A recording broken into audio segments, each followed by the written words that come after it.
Welcome back to the Illiterate Greek. Today we're going to take a look at Psalm 119, 105.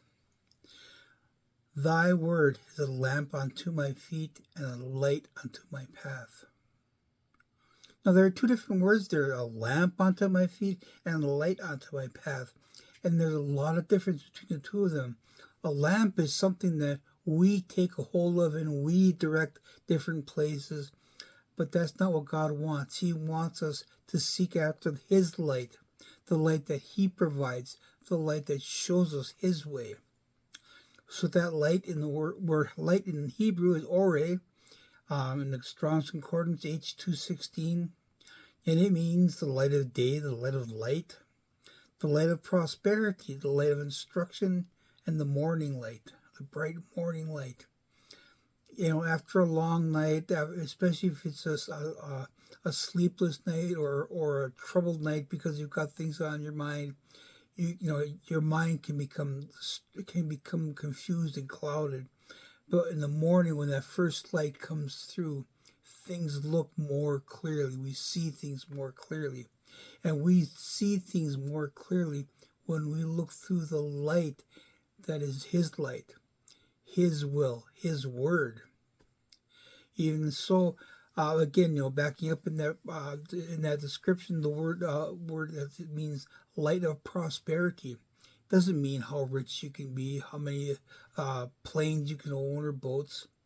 It's not talking about your best times here, but what God's desire is for us, that we would prosper in His ways and His things. Matthew 6 says, seek first His kingdom and His righteousness, and all things will be given unto you. The Amplified tells us, but first and most importantly, seek, aim after, strive after His kingdom and His righteousness, His way of doing and being right. And we all know that, our way is not the right way. His way is the right way. When we seek Him with all our might, then we will be walking in the light, not in the lamp of what we think looks good, but we'll be walking where He leads us.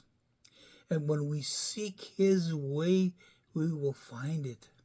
Because He came not only to give us life, but Jesus came to give us abundant life with Him.